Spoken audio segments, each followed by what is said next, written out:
sulok ng gym, malapit sa banyo ng babae, nakapwesto si Aling Teresita at kanyang pangalawang pamilya.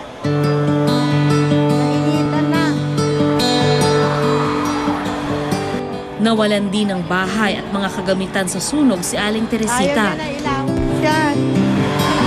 May natutulog. Inaanak yan ang anak ko. Sino mga gamit mo? Yan lang. Wala lang. Yan lang naligtas. Buti na lang, ang tulong na kailangan niya, dumating na. Binisita siya ng kanyang mga kapatid at kanyang anak sa unang asawa, si Nerissa. Mamita, makikita tayo. Halika. Kasi nung nabalitaan nga namin na nasunugan siya, yung isang bato, isla puting bato, inano namin na doon siya nakatira eh. Kasi maghiwalay kami ng tirahan. Ngayon, binisit namin siya to make sure na okay ba sila, ano ba situation nila. Ngayon, nung nakita mo na yung sitwasyon ni nanay, Siyempre, nakita ko na nakahawa ko kasi tingnan ko naman yung tinutulugan nila, di ba? Tinutulugan nila sa tinutulugan mo. oo nga. Tawa ka. Siyempre, tuwa anak ka. Isip mo kung yung bagay na naitutulong sa magulang mo. Pero hindi naman lahat ng pangangailangan na kaya mo itulong. Wala ka mang pinansyal, moral support para maramdaman ng magulang mo na importante ka kahit na wala kang perang maitulong. Actually, gusto ko nga sana, iuwi na sila sa amin. Kaso nga, hinihintay nila na bibigyan naman daw siya ng relocation site. Kaya nagpapasalamat ako sa kanila dahil lalala nila ako. Wala. Dahil nila ako nahilimutan. Yun lang ang sabi ko sa kayo. Salamat na lang. Mahalaga ho yun, no? Kahit dalawing ka lang. Oo. Kahit nung nagdalaw nila ako, maligaya na ako. Magkamukha si ano eh. Ngayong gabi, matutulog si Aling Teresita sa malamig na lapag kasama ang kanyang mga kapitbahay at ako.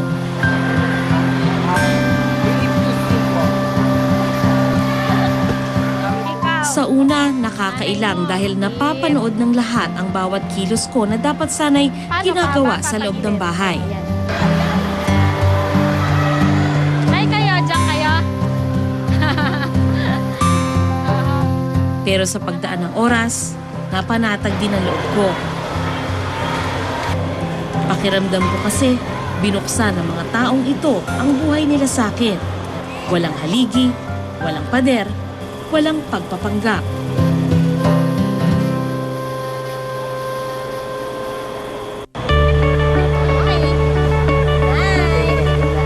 Sa aming ulunan, nauna nang matulog ang ina at kapatid ni Jason. Good night.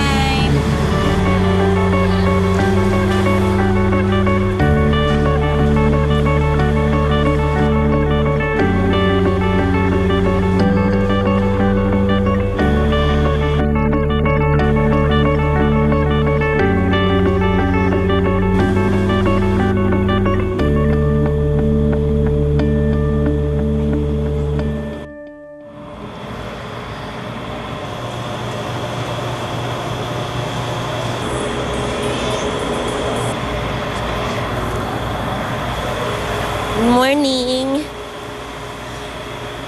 5:15 ng umaga. Ang dami pa rin tulog dito. Okay naman yung tulog ko. Medyo mainit lang, tsaka matigas yung matigas yung higaan. Pero okay naman. Nahiya lang ako sa kanya kasi minsan nasisipa ko siya. Sino siya? Kapitbahay ko. Ayan, kapitbahay ni Jason. Tapos, hindi ko rin siya kilala.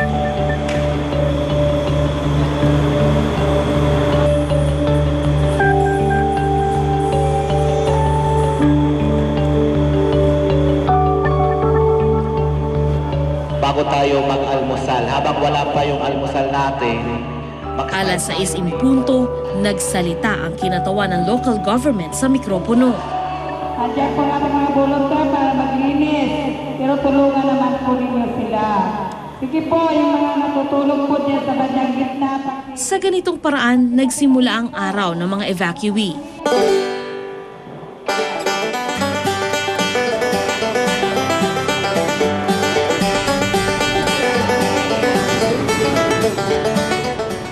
Matapos, nagpunta na si Jason sa libreng shower na padala ng isang politiko.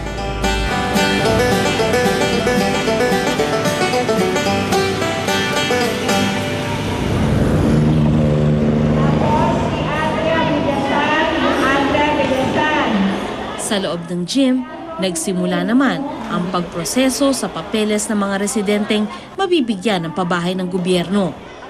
Nakunan ka na bang litrato kasama ang pamilya?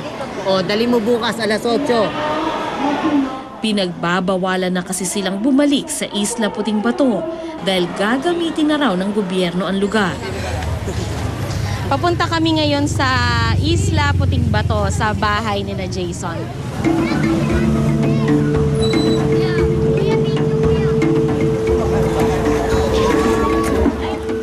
Laking gulat ko, marami pa palang nakatira sa lugar ni na Jason. Bali kayo, nakadikit kayo sa pader ng Philippine Ports Authority, no? PPA? Opo.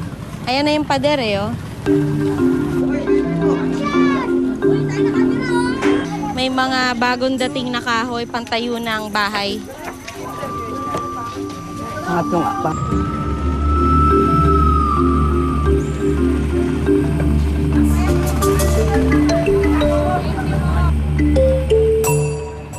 Ito yung bahay po namin nasunog.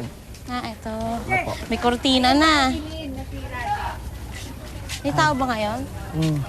Wala yata, lumabas yata si Papa. Ay.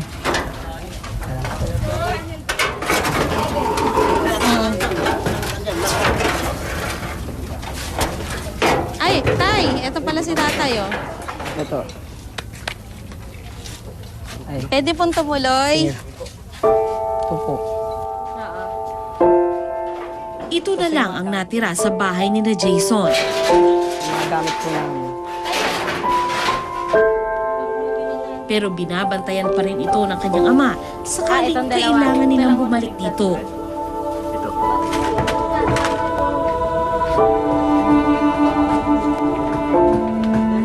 Sa labas, desedido na ang ilan sa kanilang kapitbahay na manatili sa lugar na ito. Pabahay ng gobyerno sa pook na hindi pa nila kilala o dating gawi sa lugar na nakasanayan na. Sa mga susunod na araw, ito ang titimbangin ng pamilya ni Jason at ng iba pang nasunugan sa Isla Puting Bato.